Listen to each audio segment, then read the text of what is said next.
Have you ever had one of those times where things just seem to magically work out against all the odds? Well, this sideboard here may not look like much right now, but it's actually one of the most prestigious and valuable Danish sideboards ever produced, and the story of how I came to get my hands on it is one of the coolest stories I've ever been able to share. Suffice it to say, this is one job I really need to get right, and I will be doing everything I can to make the most of this opportunity and get this beauty back to showroom condition, perhaps even a little better. There is a ton of work to be done on this piece though, and I'm going to have to get really creative with it. But if you stick with me, I'll show you how you can turn a faded old classic like this into a serious money spinner.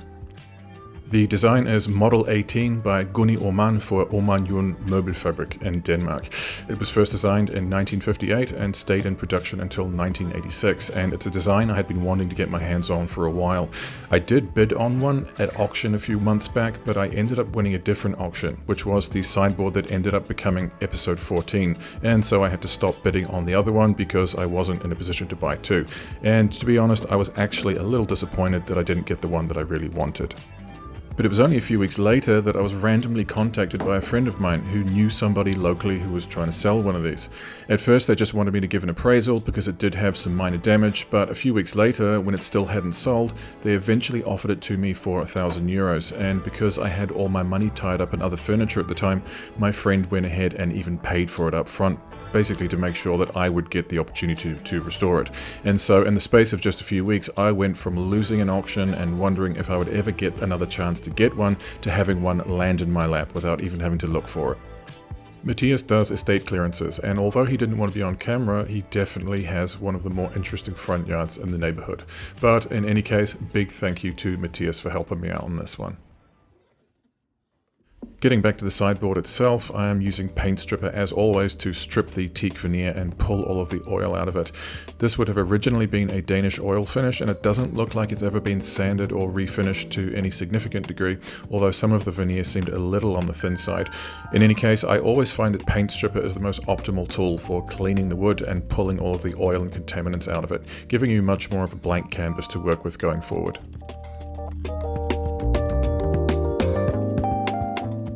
I'm not going to make a big deal out of the stains on the top because I know that they will come out, and I've got plenty of other challenges to face with this project. For one, the top drawer is missing an internal drawer, kind of a drawer within a drawer I guess, and if I'm going to try and get this thing back to as original condition as possible, then I'm going to have to build a new one myself, or at least try. The other major issue is the hole cut in the back wall. Although it's quite common for these pieces to have circular cable holes drilled in the back wall for entertainment systems and such, this is a big ugly square that somebody has done with a jigsaw or something, and it just has to go, although I'm not sure what I'm going to do about it just yet. Once I've wiped the paint stripper off, I'll use a white spirit mix with some fine steel wool to scrub everything down and help get the last of the residual oil and grease off the surface. I used to just use mineral spirits, but recently I've switched to using a 50-50 mix of mineral spirits and alcohol, as the alcohol seems to help remove the grease a little bit more efficiently. I'll then give all of the freshly stripped surfaces a quick once over with the iron and a wet dishcloth. Although I would primarily do this to try and steam out scratches and dents, it is also a great tool to prep the surface for sanding, because it helps to further draw out any oils and residues and lifts up the fibers and basically makes the process of sanding a lot more efficient. With the veneer drying off, I'll use the opportunity to get some basic repairs and maintenance out the way. First on the list are these cracks in the undercarriage, which I will fill in using 2-part epoxy resin.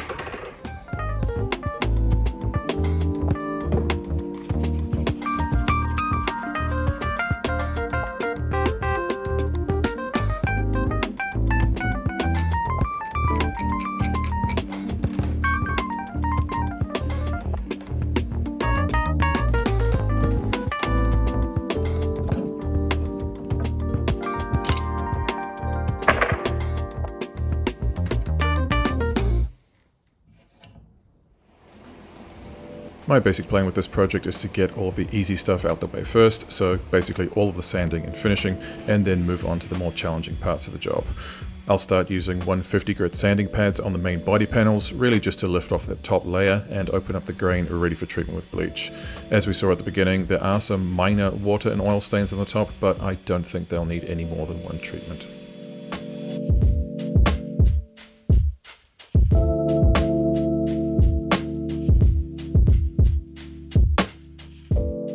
Even after about 3 or 4 hours, I could already tell that the oxalic acid had done what it needed to do, but it's always important to wipe or rinse off the bleached surface with clean water to get rid of all the residual crystals, which can be toxic.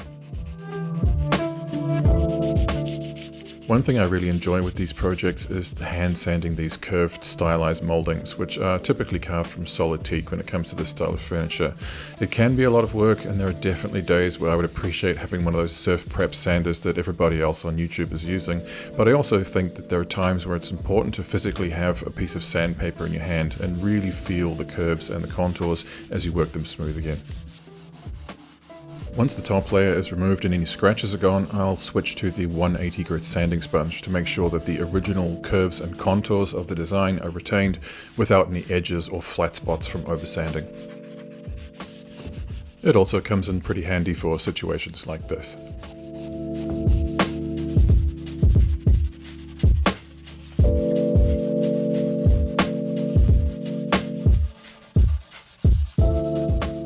For the larger, flatter areas, I'll use the ergonomic sanding block with 180 grit ceramic sanding nets, which are the same ones I use on the sanding machine. The veneer on the body does feel a little thin, and so I want to be nice and gentle and use the absolute minimum amount of force required. With an undamaged, unblemished surface, all you really need to do is basically just clean the wood by lifting off the very top layer, whereas the sanding machine could potentially blow right through the veneer, especially around the corners and the edges.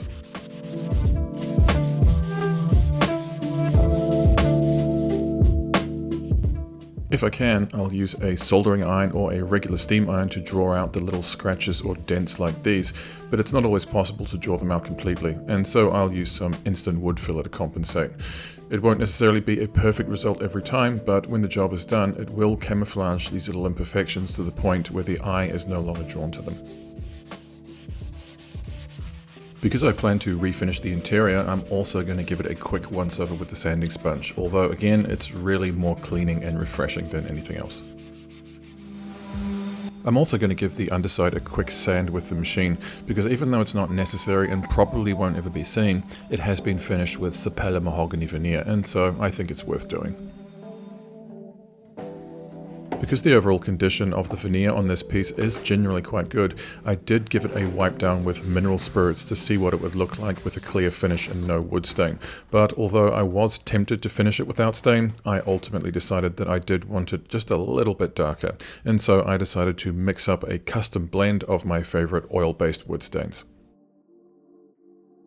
What I decided to do was to mix 2 parts mahogany wood stain with 1 part teak wood stain, which I felt would be the closest match I could get to the original natural color of the timber. I then cut that mix down to about 60 to 70% with mineral spirits to retain a more natural look and keep it from getting too dark. Stain can be a controversial topic among woodworkers, but I feel that when it comes to restoring vintage furniture with worn, faded veneer, it's usually the better option. And in this case, I was really happy with the tone I achieved, and I'll definitely be using this blend in future projects.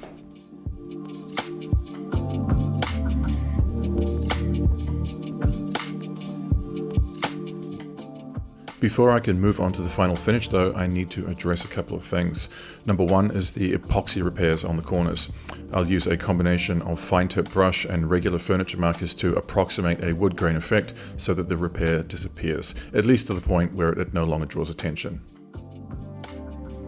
The other thing is that I need to remove the back wall, not only because I need to replace it, but because there is some minor swelling along the top rear edge that needs addressing. It's hard to see in the video, but I need to get a G-clamp in there and clamp it down as best I can to try and flatten it back down again.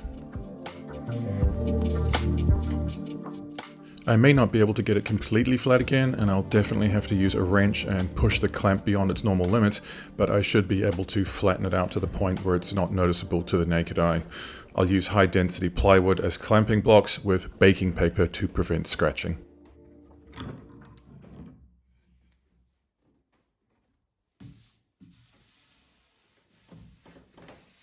For the final finish, I decided that I wanted to try Odie's oil for this project. I'd heard so much about it from other people, and a number of people seem to feel that it works really well with teak. And although it is very expensive to get over here in Europe, I decided to give it a try, because I felt it would be a good fit for this project, where I want to recreate an original oil-based finish that will mimic the appearance and qualities of Danish oil, while offering a good level of durability and protection. I still haven't found an actual Danish oil solution that I'm comfortable using on large, high-value pieces like this one, but that's a work in progress and I'll come back to it in future episodes. For now though, this is the Odie's Universal Oil, which is basically a hard wax oil that you rub in and then buff out like a wax polish. And right from the get-go, I can see why this product has become so popular, because it is really bringing out some incredible depth and chatoyance in this teak wood grain here.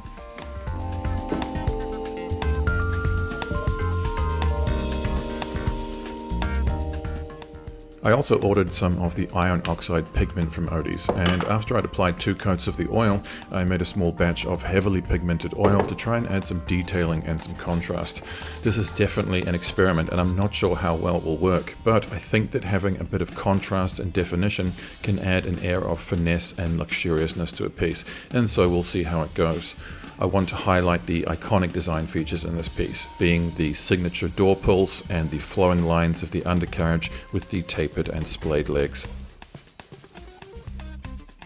I also want to add some contrast to the cutaway areas under the draw pulls, although when it came to buffing the excess back off again, I noticed that I was obviously pulling a lot of the pigment back out, and so I'm not sure if I need to let it dry for longer or use a high concentration, but by the time I got around to buffing it out of all of the highlighted areas, the contrast had been reduced quite a bit, although I still think it looks pretty good. While the oil is curing, I'm going to replace the back wall. I got this piece of cottonwood plywood from the local hardware store, and so I'm just going to stain it as dark as I can, and I think it should be a decent match. The original one was beech, but I wasn't able to get anything suitable in beech locally, but I do think this one is close enough. Before I put the undercarriage back on, I'm going to give the underside a quick wipe down with teak oil. Not because it's necessary, but because I think it's worth doing. This is actually the second sideboard I've restored now where the undercarriage showed no signs of ever being attached, no screw holes and no evidence of it ever being glued, either on the undercarriage assembly or the underside of the sideboard itself. So, not sure what's going on there, but it obviously needs to be fixed back on securely before I can sell it. After measuring out the screw points, I'll use a larger drill bit as a countersink bit and then use a smaller bit to drill a pilot hole all the way through the undercarriage and a few millimeters into the bottom of the sideboard. I'll use 5x50mm assembly screws, which are a little bit on the long side, so I'll have to be careful not to sink them in too deep. One thing I didn't mention at the beginning was that as of 2016, this sideboard is now back in production, which means that you can actually go to the Allmindjern website and order a brand new one right now if you wanted to, either in teak or in rosewood. I believe they cost around $3,500 plus shipping though, and to be honest, I far prefer the original vintage builds from the mid-century era. When we were in Denmark over the summer, I had the chance to check out some brand new reproduction pieces from Arne Fodder and Hans Wegner, and despite being new and perfect, I felt they lacked the vintage charm of the original production pieces, and I can totally understand why an original vintage piece like the one I'm working on here will typically sell for the same as a brand new one, or possibly even more. As with all my projects, I always make sure to give the drawers a good cleanup once the finishing process has been completed. This gives me a chance to sand off any drips or runs, and it just makes everything a lot nicer and more presentable. I'll finish off by applying a standard furniture oil and or beeswax polish, which will help to lubricate the moving parts and also helps to protect the wood from stains and scratches.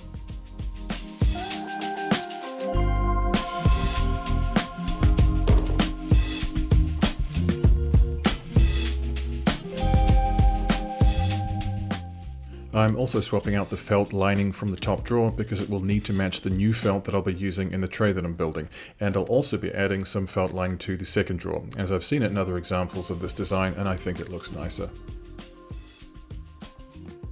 This rubber guide from one of the sliding doors also needed replacing, so I just replaced it with a plastic shim of equal thickness and it was totally fine. The rubber stopper on the inside of the door also needed replacing, but in this case I used some teak to replace it with and added some glue before screwing it in.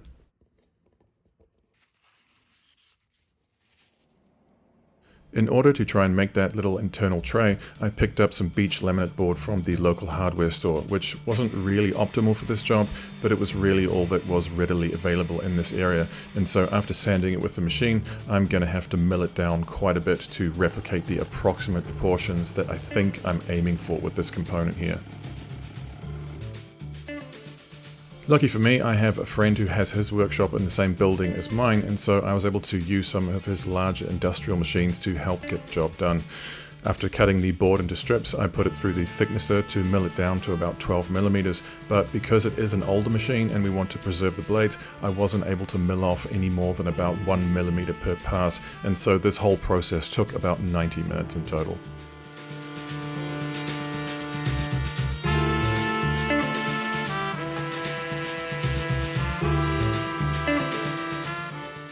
After using my trim router to round over the edges, I cut the sides down to their final thickness. I then used the table saw to cut out a notch in the underside so that the bottom panel could be fixed directly from underneath. This may not make sense right now, but it will when you see it being assembled, and in any case it would have been easier to just build it like a regular drawer, where the bottom panel slides in from the back, but for whatever reason I felt like this was the better idea at the time. I actually went out and bought a cheap second-hand miter saw for 30 euros in order to cut all the pieces to length, and I don't know what I was expecting, but the cuts were very rough, and so it's going to be difficult gluing this assembly together. I've just got the smallest dowels I can find here, and so I'm going to drill some holes manually and see if I can get this thing clamped up as squarely as possible, although it's probably going to need a ton of wood filler and sanding to account for the rough construction. As you can see here, I ended up having to put some little shims in the joints to try and get a good 90-degree join, and after leaving it to dry overnight, it did seem to be fairly close to being square, although I'll definitely still have to do a bit more sanding and use the bottom panel to hold it square. In case you haven't guessed yet, I have no formal training in woodwork, and so a lot of my solutions tend to be pretty improvised. After putting some Danish oil on the tray, I am going to give the sideboard its final coat of orange oil and beeswax polish. Off camera, I had already given it one coat, but because this is a hard wax oil finish where the seal is deep within the wood grain rather than on top of it, all of the subsequent wax I apply will continue to be absorbed until it reaches saturation point. This project ended up being a lot more work than I thought it would be, which is pretty much every project, but with this design I do expect to be well compensated for my time, and I'm really happy with the way it turned out.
If you've made it this far and you want to support the channel, please do like and subscribe. For now though, thanks for watching.